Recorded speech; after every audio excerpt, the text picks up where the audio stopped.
नमस्कार दोस्तों, स्वागत है आप सभी का आपके अपने YouTube channel GK search engine पर। तो दोस्तों, आज के इस वीडियो में हम बात करेंगे राजस्थान की पहचान के बारे में। जी हां, अरावली पर्वतमाला को लेकर सुप्रीम कोर्ट का क्या नया फैसला है। इसके अलावा अरावली पर्वतमाला राजस्थान के लिए क्यों ज़रूरी है, क्यों आवश्यक है, और सेव अरावली जो मुहिम चलाई जा रही है उसके पीछे का रीज़न क्या है। पूरी जानकारी आपको इस वीडियो के माध्यम से प्रोवाइड करवाएंगे। नया फैसला क्या है, अरावली किस प्रकार से राजस्थान के लिए ज़रूरी है। तो चलिए शुरू करते हैं। ये आप तस्वीरों में देख सकते हैं अरावली पर्वतमाला। यहाँ राजस्थान में लगभग 80% से ज़्यादा है वो अरावली पर्वतमाला राजस्थान में है। तो इसलिए राजस्थान में अरावली को बचाने की मुहिम लगातार तेज हो रही है। देश में पिछले कुछ सालों से तेज़ी से खनन के जरिए पहाड़ों को खत्म करने का सिलसिला तो चल ही रहा है। इसी बीच सुप्रीम कोर्ट की ओर से एक नया फैसला लिया गया है। इस मामले में सोशल मीडिया पर यह फैसला आग की तरह फैल गया है। दरअसल 20 नवंबर 2025 को सुप्रीम कोर्ट ने एक महत्वपूर्ण फैसला सुनाया था कि खनन गतिविधियों को इस पर आए फैसले में 100 मीटर तक जो ऊंचाई वाले पहाड़ों पर खनन की अनुमति दे दी गई है। तो ऐसा कुछ फैसला रहा था। यह फैसला राजस्थान और अरावली पर्वतमाला के लिए सबसे महत्वपूर्ण है। ऐसा माना जा रहा है कि इस फैसले के लागू होते ही प्रदेश में रेगिस्तान का क्षेत्र बढ़ जाएगा। क्यों ये बढ़ जाएगा, क्या इसके पीछे रीज़न है, तो पूरी जानकारी आपके लिए है। तो अरावली पर्वतमाला के जो खनन से, अरावली पर्वत के खनन से राजस्थान में कितना इम्पैक्ट होगा, अरावली पर्वतमाला को लेकर सुप्रीम कोर्ट का बड़ा निर्णय लिया गया है।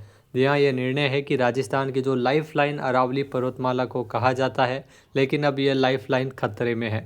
पर्यावरण मंत्रालय की एक रिपोर्ट के मुताबिक इसके बाद जो ये चिंता का विषय है कि सुप्रीम कोर्ट ने नीलगिरी पर्वत को लेकर दिए गए अपने निर्णय में कहा है कि अरावली पर्वत का क्षेत्र अब सिकुड़ता जा रहा है।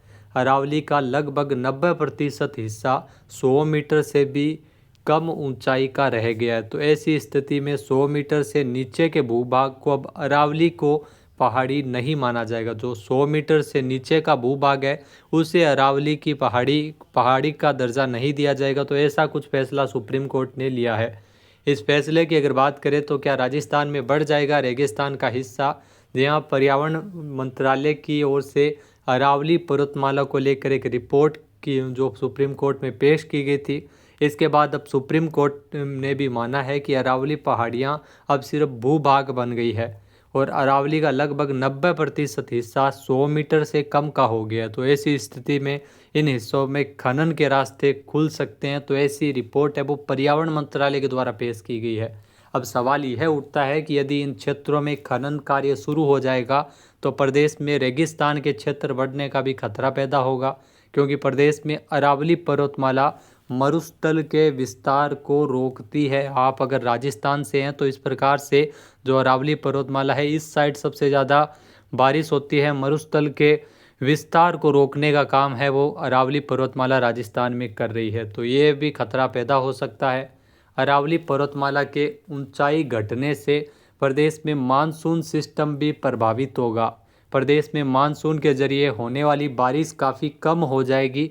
ऐसी स्थिति में प्रदेश में रेगिस्तान का जो भूभाग है वो भी बढ़ने की ज़्यादा संभावना है। राजस्थान की पहचान कही जाती है अरावली पर्वतमाला। यहाँ अरावली पर्वतमाला राजस्थान की लाइफलाइन और पहचान है। अरावली पर्वतमाला के बारे में बताया जाता है कि यह विश्व की सबसे पुरानी वलित पर्वतमाला है। आप खुद सोचिए कि अरावली पर्वतमाला के कारण टूरिज्म का सेक्टर है वो राजस्थान में काफ़ी ज़्यादा विस्तार, जो टूरिज्म के कारण जो लाखों पर्यटक आते हैं सिरोही, माउंट आबू यहाँ घूमने के लिए पहाड़ों में, तो वो भी बाद में कम हो जाएगा क्योंकि चारों ओर खनन का कार्य शुरू होगा। तो इसका 80% हिस्सा अरावली का राजस्थान से होकर गुजरता है। अरावली पर्वतमाला की कुल लंबाई 692 किलोमीटर, जबकि राजस्थान में इसकी हिस्सेदारी 550 किलोमीटर है।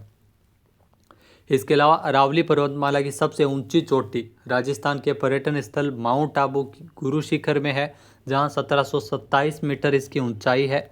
अरावली पर्वतमाला 3 राज्यों से होकर गुजरती है और इसकी शुरुआत दिल्ली एनसीआर होते हुए राजस्थान और गुजरात के पालनपुर तक फैली हुई है। राजस्थान में सबसे ज़्यादा अधिकांश नदियां अरावली पर्वतमाला से ही निकलती है। तो खनन का खतरा नदियों पर भी बनेगा। ऐसी स्थिति में अरावली पर्वतमाला राजस्थान की लाइफलाइन कही जाती है। तो इसमें आपको बता दी कि अरावली पर्वतमाला राजस्थान की लाइफलाइन है। सरकार को इस फैसले को लेकर सुप्रीम कोर्ट में पक्ष रखना चाहिए। जनता की तरफ से सरकार को इसमें जो हस्तक्षेप करना चाहिए, इस फैसले के खिलाफ आवाज़ उठानी चाहिए। अरावली पर्वतमाला के भूभाग घटने से क्या क्या नुकसान हो सकते हैं? तो अरावली पर्वतमाला समाप्त होने से प्रदेश में मरुस्थल का विस्तार होगा। पहला यही है कि मरुस्थल का विस्तार होगा, रेगिस्तान ही रेगिस्तान हो जाएगा। दूसरा है कि प्रदेश में गर्म हवाओं का व्यापक असर बढ़ेगा। गर्म हवाओं का व्यापक असर बढ़ेगा, बारिश भी नहीं होगी। बंगाल की खाड़ी से आने वाली मानसून से बारिश भी प्रभावित होगी अरावली पर्वतमाला के जो खनन के कारण ये कम होने से।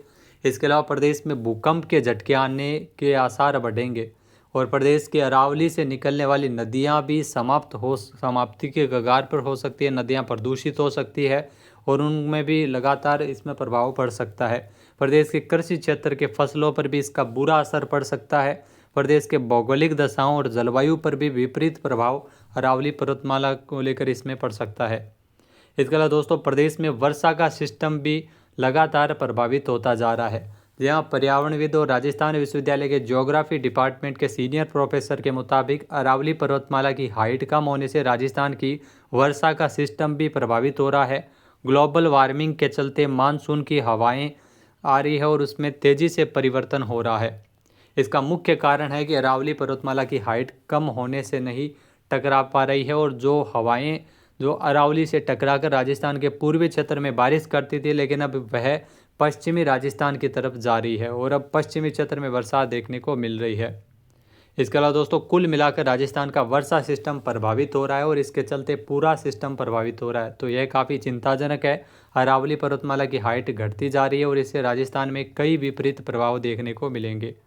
ऐसे में आपको बता दी कि अरावली पर्वतमाला के क्षरण का सिलसिला है वो शुरू हुआ था। जो अरावली पर्वतमाला के क्षरण का सिलसिला 1990 के दशक में शुरू हो गया था, उसके बाद में तेज़ी से बढ़ा है। इसके पीछे है कि शहरी क्षेत्र का विकास का कारण माना जा रहा है। दिल्ली और राजस्थान के शहरी क्षेत्र में निर्माण कार्यों के कारण अरावली पर्वतमाला की अंधाधुंध दोहन हो रहा है, वहाँ पर खनन हो रहा है। तो इसमें सुप्रीम कोर्ट ने भी ये फैसला जो खनन माफिया है उनके पक्ष में ही दिया है। तो इस फैसले का विरोध है वो तमाम राजस्थानी कर रहे हैं ताकि अरावली को बचाया जा सके। इसके चलते जो पत्थर और खनिजों के लिए अरावली पर्वतमाला में खनन प्रक्रिया तेज़ हो गई है और पेड़ों की कमी से अरावली पर्वतमाला कमज़ोर होकर ढहने लगी है। इसे 2002 में सुप्रीम कोर्ट ने अरावली पर्वतमाला के अवैध खनन पर रोक लगाने के आदेश दिए थे, लेकिन अब खुद सुप्रीम कोर्ट ने ही ये नया फैसला दिया है कि 100 मीटर से जो कम हाइट के हैं उनको अरावली में शामिल नहीं माना जाएगा जो पहाड़ है। तो ये फैसला निश्चित तौर पे गलत है, इसको पुनर्विचार करना चाहिए। इसके बारे में आपकी क्या राय है हमें कमेंट करके ज़रूर बताइएगा। जय हिंद, जय भारत, जय राजस्थान।